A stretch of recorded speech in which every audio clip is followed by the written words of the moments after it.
Bienvenue dans ce webinaire consacré à la méthode Alfie et ses amis. Nous allons attendre quelques minutes afin que tous les participants puissent se connecter. Nous espérons que vous entendez bien et que vous voyez bien. Si ce n'est pas le cas, n'hésitez pas à nous le signaler grâce à l'onglet « Questions » qui se trouve à droite de votre écran. N'hésitez pas également à nous poser des questions en direct. Des membres de l'équipe sont en ligne pour y répondre. Si nous n'avons pas le temps de répondre à toutes vos questions, nous mettrons en ligne d'ici quelques jours une FAQ, ainsi que le replay de ce webinaire. Voilà pour les informations techniques. Je vais laisser la parole à Madame Condamin et aux autrices.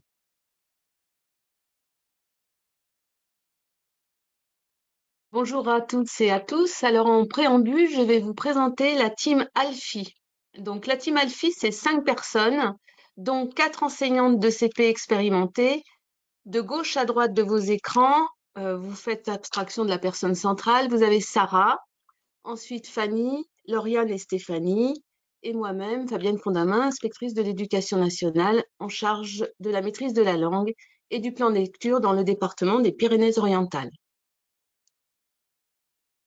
Donc, le webinaire va se scinder en 2 parties. Dans une première partie, nous allons vous présenter la méthode avec le lien avec les fondamentaux, ses points forts, les outils, et puis on fera une entrée par les emplois du temps, une semaine type avec Alfie. Et dans la seconde partie, nous vous présenterons comment la compréhension avec Alfie est travaillée, avec les aspects didactiques et pédagogiques, et on fera une focale plus particulièrement sur une séance de compréhension à l'oral et une séance de compréhension de texte lu par l'élève. Alors tout d'abord, Alfie et ses amis est le fruit d'une réflexion didactique et pédagogique mise en pratique depuis plusieurs années, en particulier depuis la réforme de l'apprentissage de la lecture, c'est-à-dire depuis l'année scolaire 2017-2018. Elle a été pensée pour répondre aux besoins des élèves, car elle est basée sur une démarche d'enseignement explicite et s'adapte au rythme de chacun. Elle a été également pensée aux besoins des enseignants, car c'est une méthode totalement clé en main. Enfin, nous nous sommes basés sur les recommandations du Conseil scientifique de l'éducation nationale sur le choix du manuel, mais aussi sur les préconisations institutionnelles du guide pour enseigner la lecture et l'écriture au CP, sans oublier qu'Alfie et ses amis s'inscrivent en droite ligne avec les programmes d'octobre 2024.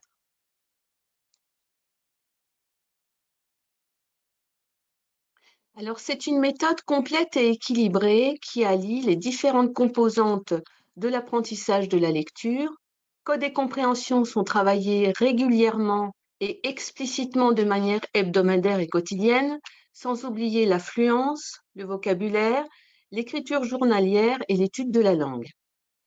C'est une méthode syllabique avec entrée graphémique qui repose sur un apprentissage des graphèmes selon un rythme soutenu, 16 graphèmes sur les 9 premières semaines. Les textes sont 100% déchiffrables, ce qui permet aux élèves d'avoir des repères stables et d'être rassurés dans l'acquisition de leurs apprentissages. Le travail est régulier et systématique de la compréhension, ce qui en première période, les textes sont travaillés à partir de textes lus par l'enseignant, et à partir de la période 2, on a une alternance de textes lus par l'enseignant et de textes lus par les élèves, texte en main. La démarche est spiralaire et ritualisée, chaque séance s'appuyant sur les séances antérieures pour amorcer les nouveaux apprentissages. Le rebrassage est systématique, ce qui permet de consolider les acquis. L'enseignement est explicite, c'est-à-dire que les enseignements sont systématiques et scénarisés. Le rôle actif de l'enseignant, la structuration rigoureuse des activités sont les conditions essentielles qui ont été réunies dans la méthode. La différenciation, et c'est en ça où la méthode est complètement novatrice, ça veut dire que la différenciation est partout et en 3 niveaux. Et le travail en atelier offre à chaque élève la possibilité d'apprendre à son rythme dans le cadre d'un enseignant explicite, chaque séance reposant sur une approche ritualisée. Alors, nous allons vous présenter les outils de la méthode. Sachez que tous les supports sont différenciés en 3 niveaux afin que chaque enfant puisse apprendre à son rythme. Dans la méthode, nous avons un manuel de lecture qui propose une alternance des pages d'études de code et de lecture-compréhension, un cahier d'activités où l'on trouve à la fois des exercices de décodage et des exercices d'encodage, un livret de lecteur qui permet de garder une trace écrite des séances de compréhension, un arc-en-ciel, outil ludique utilisé en compréhension, un guide du maître et un fichier photocopiable où vous trouverez à l'intérieur des ressources, des exercices complémentaires de code, des ressources, des supports pour travailler la compréhension et l'étude de la langue. Nous avons également des ressources numériques sous forme de Geniali. Nous avons un Geniali par graphème. Les Geniali sont un véritable plus dans la méthode.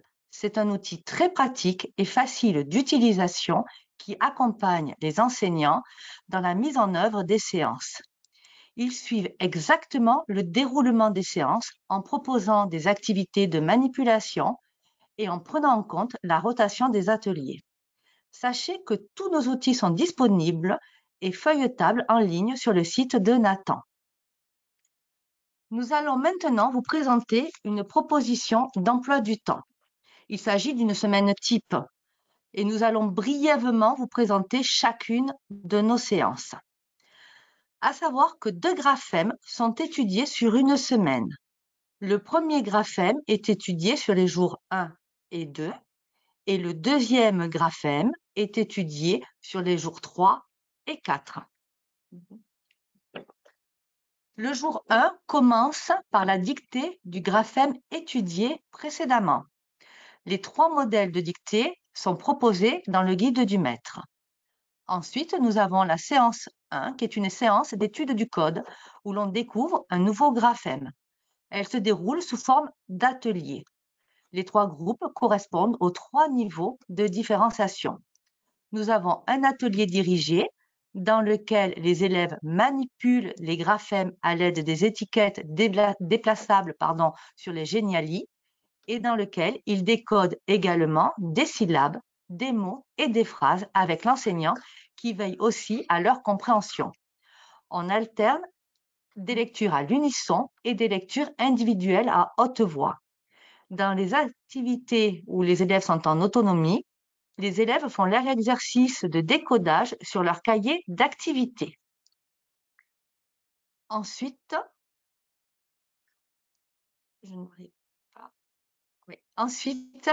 a lieu la séance d'écriture où l'on apprend aux élèves à tracer la lettre découverte le matin. Ici, on alterne avec le tracé de la lettre démontrée au TBI. Ensuite, les élèves le font dans l'espace et sur la table. Là, on le voit, l'enfant en train de dessiner le graphème sur la table et ensuite, ils vont reproduire ce graphème sur des lignes avec des lignes CIS. Et pour finir, ils le feront sur un cahier. Comme pour la dictée, l'enseignant trouvera les modèles d'écriture dans le guide du maître pour préparer les cahiers. Il faut veiller à adapter la taille du lignage CIS en fonction du niveau de l'élève. À savoir qu'un cahier d'écriture est en cours d'élaboration avec les éditions Nathan. L'après-midi, il y a une séance qui est consacrée à la copie de la dictée pour anticiper la préparation à la dictée comme le préconise le guide orange. Cette séance commence par la lecture collective de la dictée. Ensuite, on repère le graphème que l'on colorie en bleu. Ensuite, les difficultés et les particularités avec un code couleur jaune. Et là, nous avons aussi les mots-outils qui sont encadrés en vert. Et là, sur cette vidéo, on voit un enfant en train d'entourer la majuscule et le point de la phrase. La séance 2 correspond à la préparation à la dictée.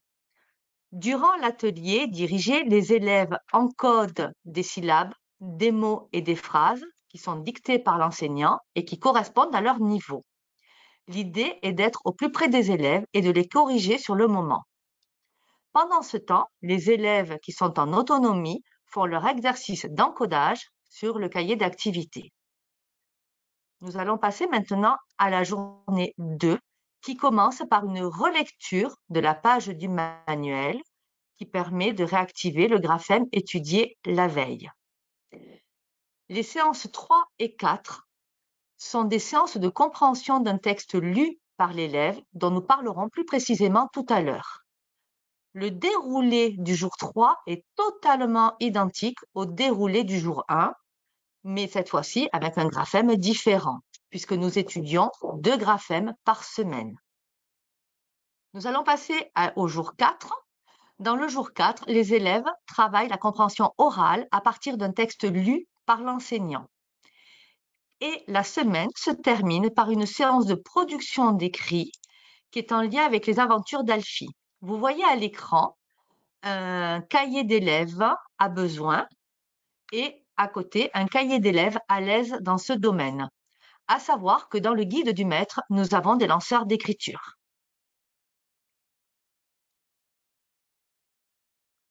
Après avoir présenté succinctement les séances d'études de code, d'écriture et de production d'écrit, nous allons maintenant répondre à notre intitulé du webinaire. Comment travailler la compréhension avec Alfie? Pour cela, nous ferons référence aux documents institutionnels, nouveaux programmes et guides Orange, et nous citerons les apports didactiques sur lesquels nous nous sommes appuyés. Nous allons vous poser une petite question. À votre avis, qu'est-ce qui facilite la compréhension en lecture? Le niveau de compréhension orale ou le niveau de décodage? En fait, la compréhension écrite dépend des deux, dans une relation qui est, selon une formule célèbre multiplicative, compréhension écrite égale décodage fois compréhension orale. C'est pourquoi dans Alfie, nous travaillons le code et la compréhension orale en parallèle dès le mois de septembre. La compréhension écrite arrive dès la période 2. Dans les programmes, il est écrit « La compréhension est la finalité de l'apprentissage de la lecture. Si l'automatisation du déchiffrage en est la condition quand l'élève lit le texte, elle requiert la maîtrise de stratégies de compréhension qui prennent appui sur des compétences langagières solides qui se forgent à l'oral, mais aussi grâce à l'exposition régulière au texte. » Avant de développer en détail nos séances de compréhension, nous allons vous exposer les différents piliers de la compréhension avec Alfie via cette carte mentale. Commençons par l'enseignement explicite. D'après Pascal Bressou, c'est un enseignement structuré qui a pour but de favoriser un engagement actif des élèves et une meilleure compréhension de l'objet d'apprentissage. Il se fait grâce à l'activité de l'enseignant par des explications claires, des démonstrations et une pratique guidée. C'est un enseignement qui a fait l'épreuve de son efficacité sur le plan scientifique. Dans Alfie, nous avons pris soin de mettre en œuvre les 5 grandes phases de l'enseignement explicite. Tout d'abord, l'ouverture de la séance. L'enseignant précise aux élèves l'objectif de la séance pour focaliser leur attention sur les notions essentielles de l'apprentissage à réaliser. Ensuite vient le modelage, où l'enseignant réalise une tâche devant les élèves tout en décrivant ce qu'il fait.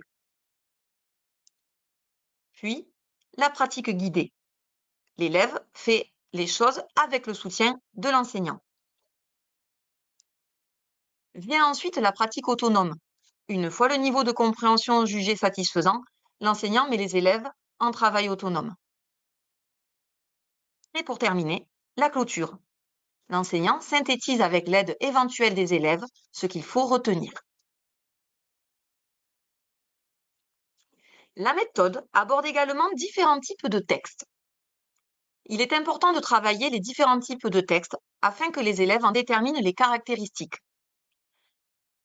Comme vous pouvez le voir sur l'écran, dans la méthode, nous travaillons sur les textes narratifs, l'article de journal, le texte documentaire, la bande dessinée, la lettre, la règle du jeu, le mail, la recette, le poème et la liste.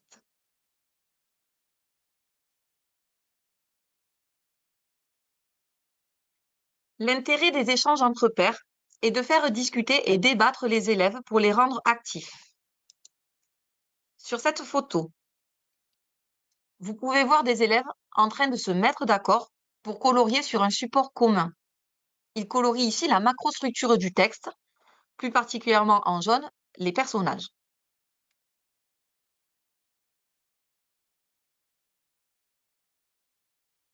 Passons à un point fort de notre méthode, la différenciation. Les textes sont différenciés sur 3 niveaux, ce qui permet à chaque élève d'avancer à son rythme et de travailler au plus près de sa zone proximale de développement, en référence à Vygotsky. La différenciation est quantitative et qualitative. Il est important de souligner qu'à n'importe quel moment de l'année, chaque élève peut basculer d'un niveau à un autre. L'objectif pour nous est que les élèves se sentent toujours en réussite. Dans notre méthode, le niveau 1 est symbolisé par une coquille, le niveau 2 par 2 coquilles et le niveau 3 par 3 coquilles, en référence à Dina, un personnage principal de notre histoire. Tout au long de l'année, les élèves de CP sont amenés à acquérir et à automatiser des stratégies de compréhension. Pour ces stratégies, on s'est appuyé sur les recherches du Centre Alain Savary. Jocelyne Giasson a présenté une démarche didactique de l'enseignement de la lecture sur laquelle nous nous sommes appuyés et dans laquelle elle envisage 3 moments. Avant la lecture, pendant la lecture et après la lecture. Donc, avant la lecture, l'enseignant invite les élèves à s'interroger sur le contenu du texte en se rappelant de l'histoire précédente et en anticipant l'histoire à partir du titre.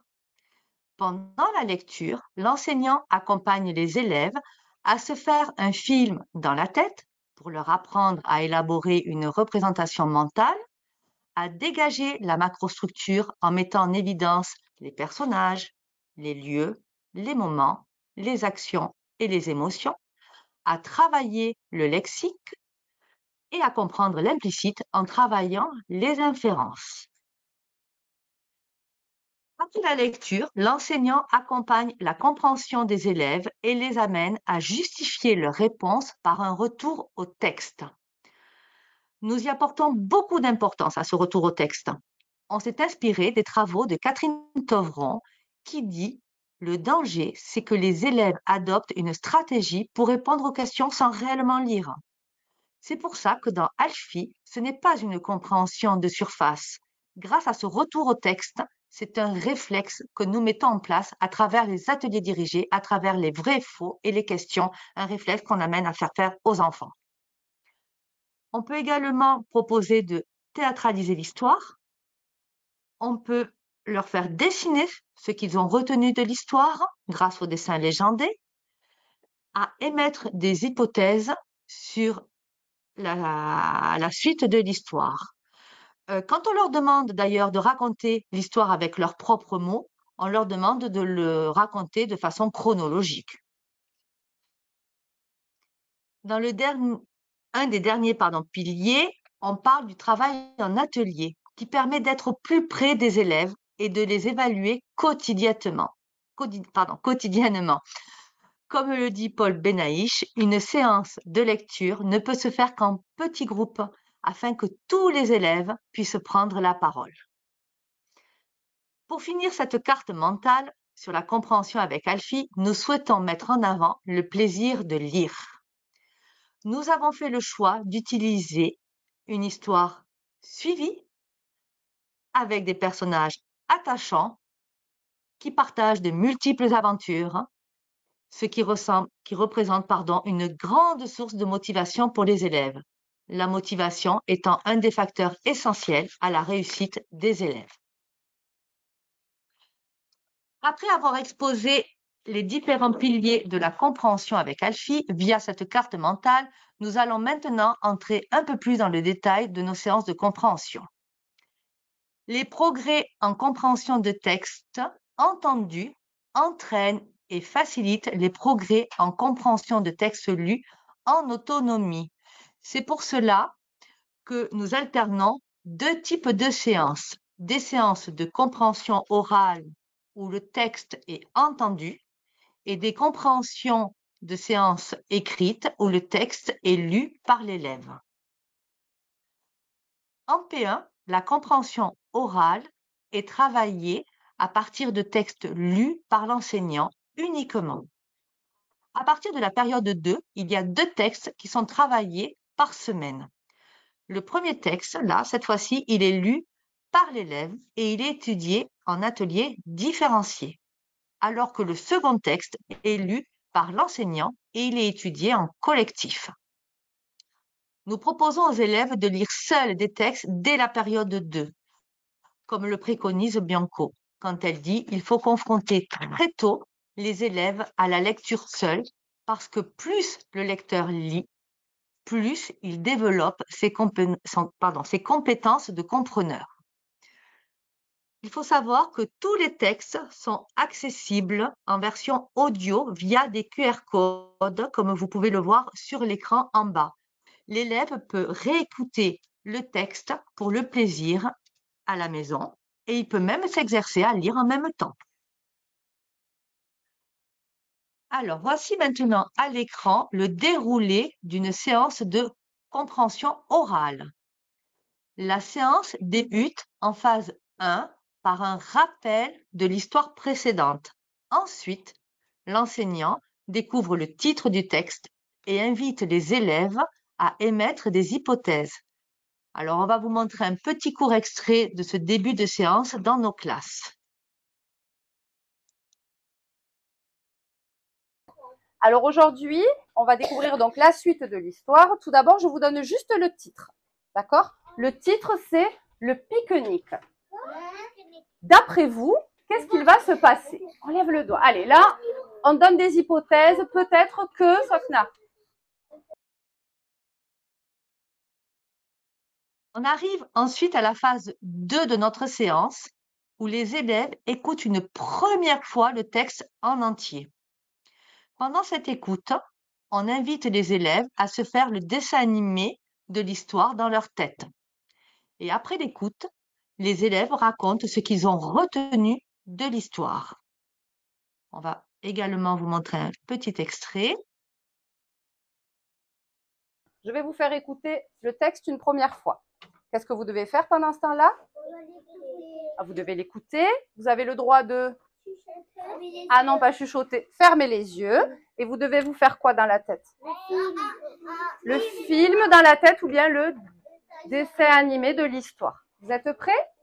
Ensuite, l'enseignant fait une lecture pas à pas pour une compréhension plus fine de l'histoire. Dans cette étape, l'enseignant explique le lexique difficile, il aide à dégager la macrostructure du texte grâce à l'outil arc-en-ciel, il travaille sur les reprises anaphoriques et sur les pensées et les intentions des personnages. Une autre vidéo qui va vous montrer ceci en classe. Terminé. Alors, ce que je vais faire, c'est que je vais vous relire le texte. Et comme d'habitude, qu'est-ce que je fais? Je m'arrête après chaque phrase. Et là, on explique les mots. Je vais me servir de l'arc-en-ciel. Bon, vous êtes prêts? Après avoir joué un long moment dans l'eau, la maman de Mathéo invite Alfie à partager leur pique-nique. Est-ce que vous pouvez me dire qui est-ce qu'il y a comme personnage dans cette phrase? On lève le doigt. Vas-y, Younes. La maman de Mathéo et Alfie. Dans cette phrase, la maman de Mathéo et Alfie. Très bien. Une fois la compréhension fine terminée, les élèves essayent de raconter l'histoire dans l'ordre chronologique. Il est également possible de théâtraliser l'histoire, comme on peut le voir sur cette photo. où les élèves interprètent les différents personnages. La séance de compréhension orale se termine par un exercice dans leur livret de lecteur, exercice qui est uniquement présent en période 1. Durant cette activité, les élèves doivent entourer les différents éléments qui sont présents dans l'histoire.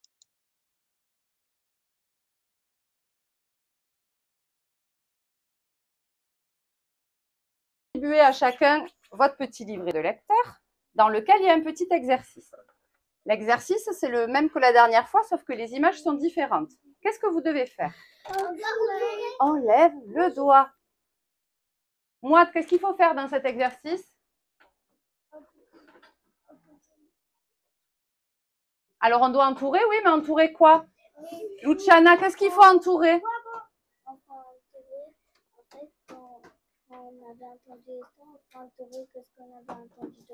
Il faut entourer les éléments qui appartiennent à l'histoire que vous venez d'entendre et qu'on vient de travailler ensemble, d'accord? Pardon, excusez-nous. Nous avons un outil pour aider les élèves à mieux comprendre un texte et à chercher les éléments essentiels d'un texte. Cet outil, c'est un arc-en-ciel. Il est composé de 5 couleurs différentes pour aider et entraîner les élèves à dégager la macrostructure d'un texte en se posant les questions suivantes. Avec l'arc jaune, ils peuvent se poser la question « Qui ?» Avec l'arc vert, ils se posent la question « Où ?» Avec l'arc bleu, ils se posent la question « Quand ?» Avec l'arc rouge, ils se posent les questions « Quoi ?» Et avec le dernier arc, le rose, ils se posent les questions « Comment ?» Alors, c'est un outil ludique, visuel et facilement manipulable. Il faut savoir que chaque élève en possède un. L'arc-en-ciel, il est utilisé tout au long de l'année pendant les séances de compréhension. Et grâce à son introduction par l'enseignant en période 1 et à sa ritualisation, les élèves deviennent autonomes dans l'analyse des textes lus, ce qui permet un meilleur apprentissage.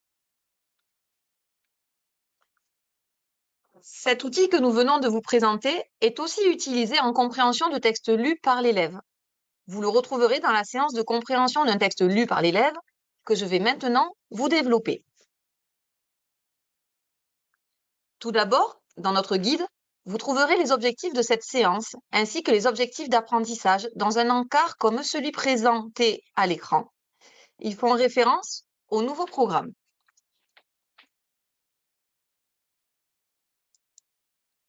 Avant de commencer, une petite précision. En période 2, la séance de compréhension d'un texte lu par l'élève tient en une séance. Mais en période 3, 4 et 5, nous avons fait le choix de la scinder en 2 séances de compréhension. Elles correspondent aux séances 3 et 4 du jour 2, afin de pouvoir consacrer le même temps à chaque groupe en atelier dirigé, sans que la séance ne soit trop lourde. Ici, nous allons développer les 2 séances en question pour la période 4.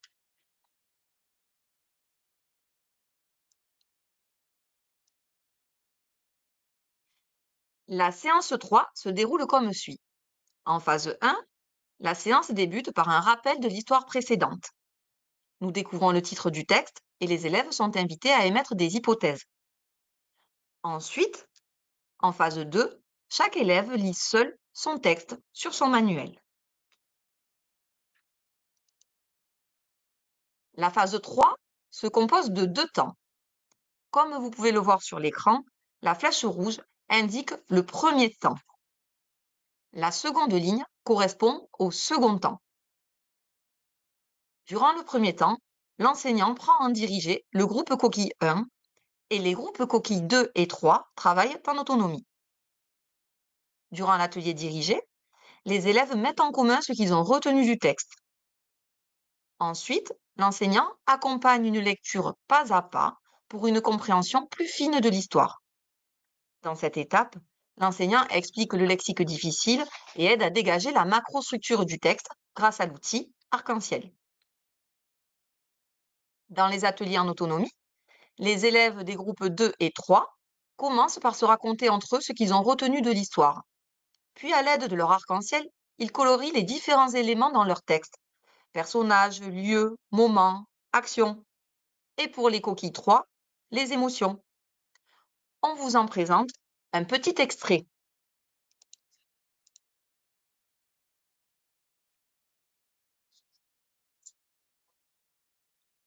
Une fois que vous vous serez dit ce que vous avez compris du texte, vous le lisez ensemble une première fois. Et il va falloir colorier. Est-ce que vous vous souvenez en vous servant de l'arc-en-ciel? On doit colorier en jaune les personnages et en vert le lieu. Avant de colorier, vous vous mettez bien d'accord, voir si tout le monde est d'accord avec le fait que ça c'est un personnage, ça c'est bien le lieu. On est d'accord et on colorie.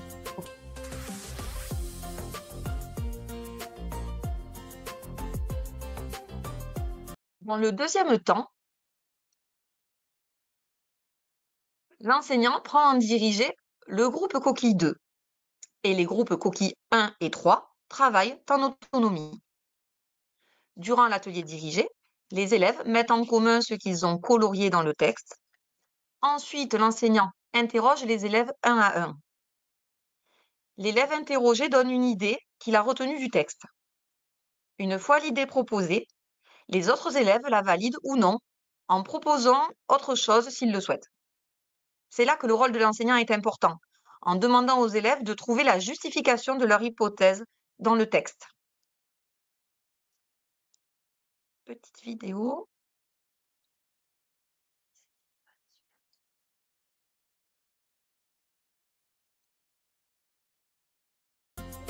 Alors, est-ce que vous avez retenu une idée du texte? Johan. La mamie d'Alfie a chuté. Qui est d'accord avec Johan? Levez la main. Qui n'est pas d'accord? Tu l'as pas vu, toi, la mamie de Kali, elle avait chuté. Alors, on va vérifier dans le texte, on va voir qui a raison ou pas. Pour finir, si des éléments importants n'ont pas été évoqués par les élèves, l'enseignant les met en avant en posant des questions précises ou en ciblant un passage du texte à lire. Dans les ateliers en autonomie, les élèves du groupe 1 colorient les personnages en jaune et le lieu en vert, puis découpent des images et les collent en dessous des mots correspondants dans leur texte. Le groupe 3, quant à lui, répond au vrai-faux dans son livret de lecteur en ayant recours au texte. La séance 3 se termine et le travail sera repris à la séance 4.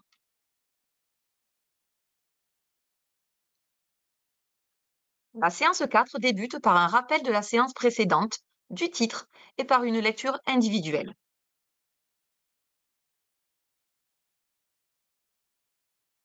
Dans la phase 3, l'enseignant prend en diriger le groupe coquille 3. Pendant cet atelier, l'enseignant procède exactement de la même manière qu'avec le groupe coquille 2. Les groupes coquille 1 et coquille 2 travaillent eux en autonomie. Les coquilles 1 font le dessin légendé. Cet exercice consiste à dessiner ce que l'élève a retenu de l'histoire et à le légender en associant des mots du texte avec ses illustrations. Les élèves écrivent alors les mots dont ils ont besoin en se servant de leur texte. Les coquilles 2, quant à eux, répondent au vrai-faux en ayant recours au texte.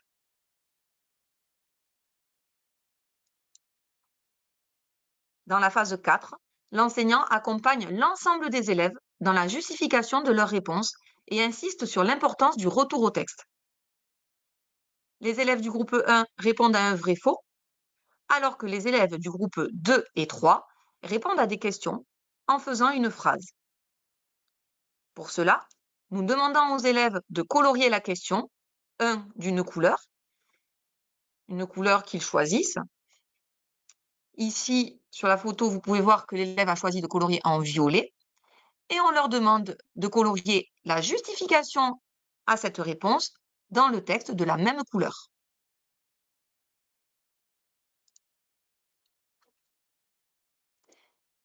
La séance 4 se termine par une mise en commun de ce que les élèves de chaque groupe ont retenu.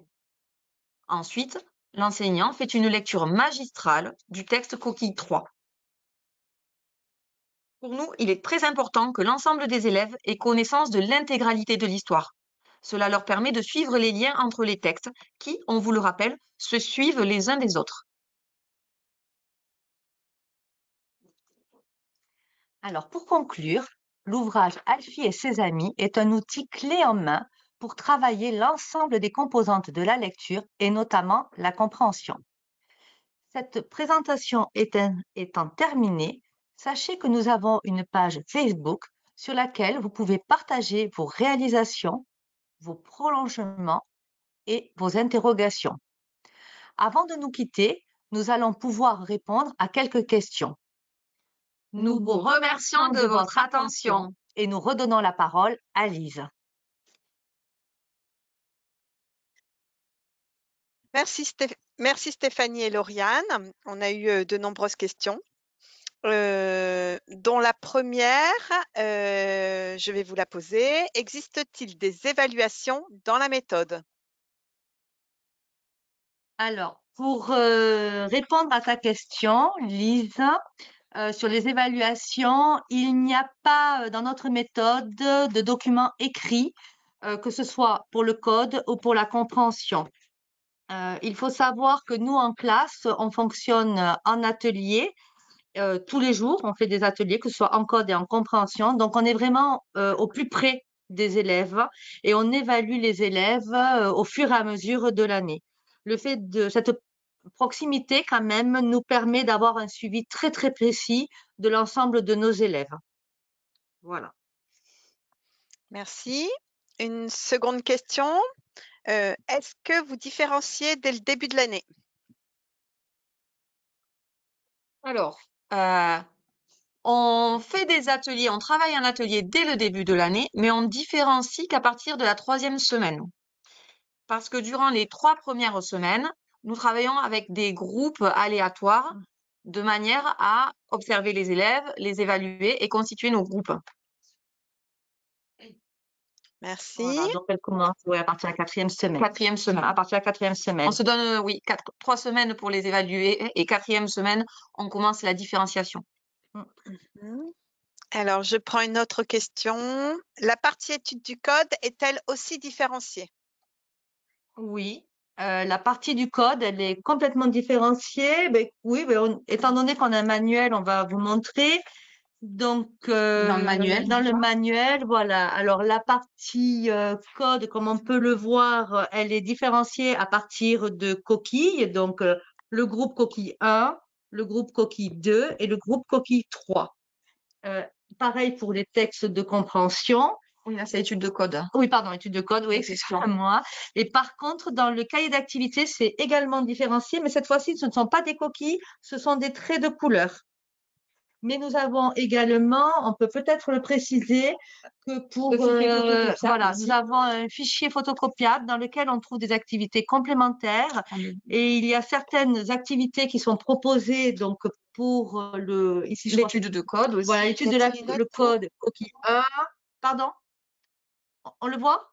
Je ne sais pas si on voit. L'étude 2, le groupe 2 et le groupe coquille 3.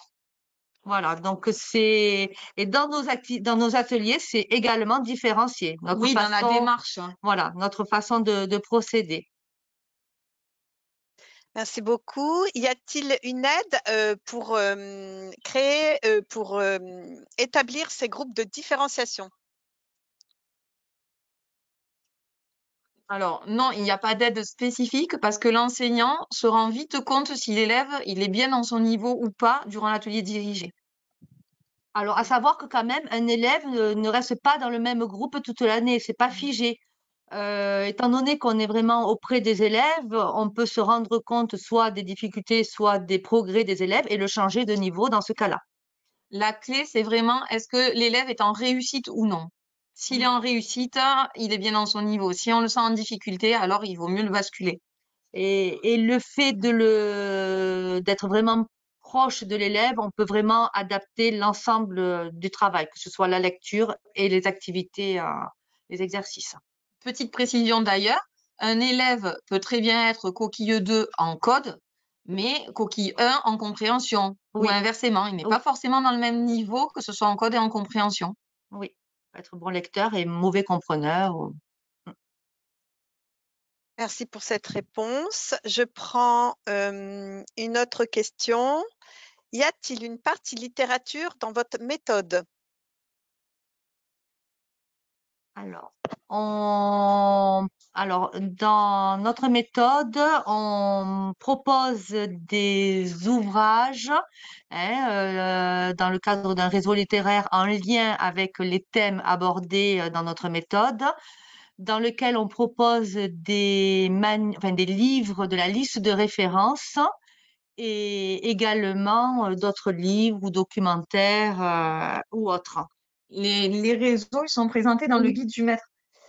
C'est dans le guide du maître qu'on trouve les livres de littérature que nous proposons, sachant que nous proposons un grand panel de livres à lire, mais ça ne veut pas sous-entendre qu'il faut tous les lire. Les enseignants, finalement, ils font le choix des livres qu'ils lisent en fonction du réseau et en fonction de s'ils ont ces livres en main ou pas, si ils peuvent se les faire prêter. Enfin, l'objectif, c'est pas que l'enseignant il achète 20 livres de littérature de jeunesse pour compléter la méthode.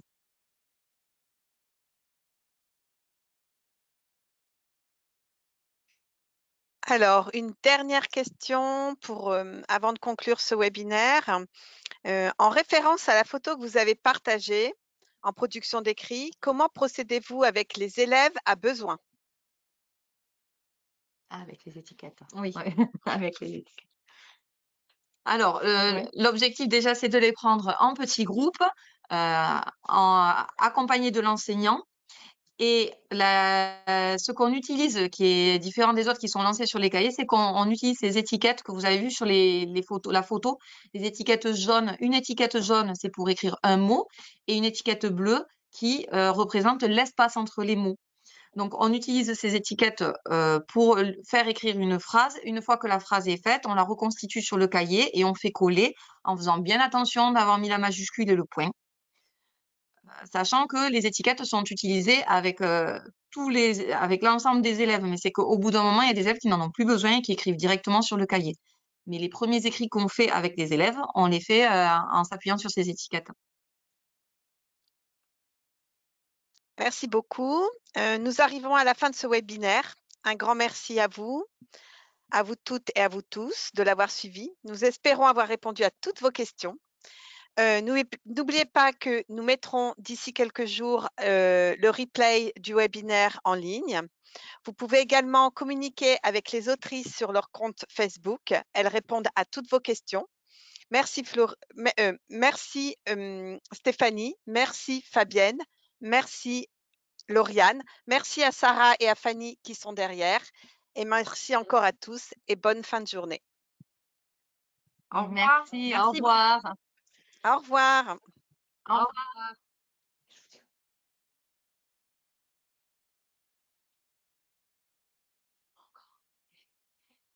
revoir.